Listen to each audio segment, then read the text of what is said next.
Modest Mouse, the Golden Casket album review. Let's chat about this thing. Hey guys, what's going on? John here from What's Spinning here tonight to chat about this latest from indie rock legends Modest Mouse. These guys are indie rock legends, and for good reason. I mean, they're early albums. This is a long drive for someone with nothing to think about. And my personal favorite, The Lonesome Crowded West. For me, growing up, these albums were so fresh.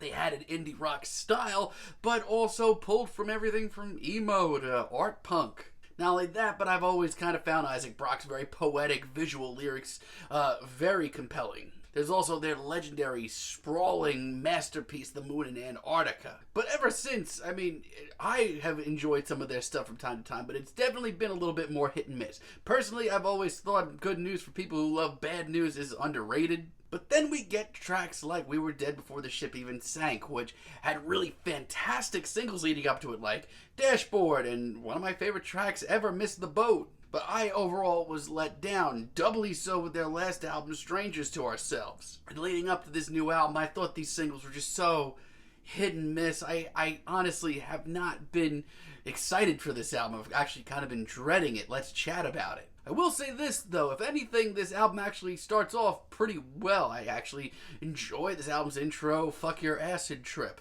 This may not be traditionally what I've come to for Modest Mouse in the past, but I love the tension here. I love the hectic atmosphere. This track's pretty well performed all around. I also like the very breezy chorus. Isaac Brock actually sounds pretty good on here. Like I said, this may not be traditionally what I look to Modest Mouse for, but there's also something very them about this track. And not for nothing, if there's one track leading up to this album that I did like, it was We Are Between. To be honest, this reminds me of this kind of single that I enjoyed about their last two albums leading up to it. Just a decent alternative rock, indie rock track. And yes, it's very shiny and very clean, but it's well written and passionately performed. And for a deep cut, I think We're Lucky is one of the best tracks here. Okay, we're gonna get to it, but instrumentally, this album is full of odd choices. It makes me question a lot of this album quite a bit, but for the moment, this track sounds like a modern Modest Mouse track. Try saying that 3 times fast.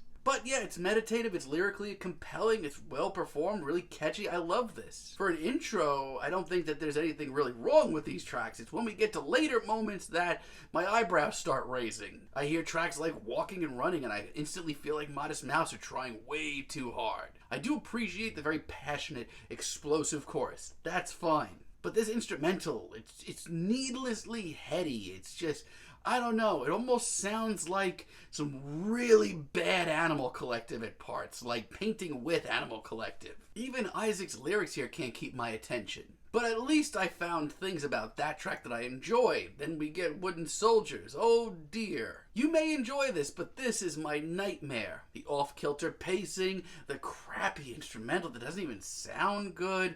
I don't know. It's just such a lackadaisical performance, but not even in a cool way. This just sounds tragic. And when things pick up in the second half, things just get ugly. Transmitting, receiving isn't much better per se. It's drawn out, it's really not very passionate or exciting. And you may love the layers upon layers of production tricks here, the kaleidoscopic atmosphere. But for me, this is just not it. And I hear tracks like Lace Your Shoes, and I really have to question, like, who okayed this? Not only is this boring, this is like entry-level weird. And you know, lyrically, there's some sweet moments on here. There's a good track buried deep down there. But why are these instrumentals so tame? And the production choices, I can't okay this. It also goes on for over 5 minutes, and it feels like 10. And the rest of this album really doesn't sway me either way. The Sun Hasn't Left isn't the worst sin committed here. I actually really like the poetic lyrics. And you know, at the end of the day, I don't know, I feel like there's a lot going against this track. It's very bubbly, it's very bouncy and fun.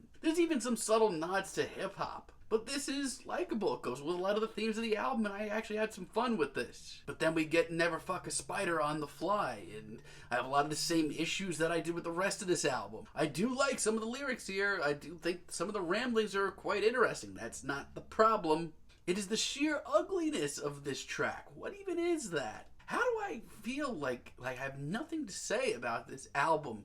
I can't be the only one who thinks that. And you know what? I'll be straight up. To be honest, when I first heard Leave a Light On, I wasn't that keen on it, but the rest of this album has underwhelmed me so much that I've actually grown to enjoy some of this track. This track seemed horrifying to me at first, but now it's one of the lesser evils committed here. I actually like it. I mean, I wouldn't write home about this track, but compared to some of the 6-minute snoozers on this album, this isn't that bad. On the contrary, it's actually pretty catchy, and I actually liked some of the whimsical production. And Japanese Trees, call me crazy, but I think it's one of the best deep cuts here. This, to me, reminds me a lot of what I liked about Modest Mouse back in the day, believe it or not. It's raw, it's emotional, and compared to a lot of the rest of this album, there are some genuine risks taken on this track. Imagine that. But then we have Back to the Middle as a finale, and what a fitting title, because I'm just not moved by this track. It's frustrating. It's very aggravating. These winding, wordy verses are just so middle of the road. Then we get this chorus that pops in. It actually has some teeth to it.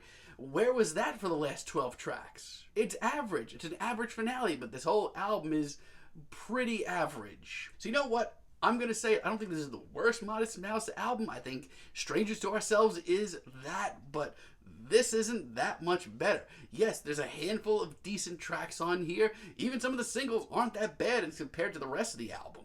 I mean, when you really want to dissect this album, lyrically it's still compelling and it's pretty okay performed, actually. It's the weird instrumental choices. It's the bizarre production that nobody asked for. It's the little details that make this album so frustrating. There are tracks on here that are under 5 minutes that feel like they go over 11. It's just very boring. It's a very middle-of-the-road album from true legends. I'm feeling a decent 6, but let me know what you guys think down below. If you like the video, be sure to give us a like, give us a subscribe, and let me know down below what you would like for me to chat about in the future. And until next time, have a great day, guys.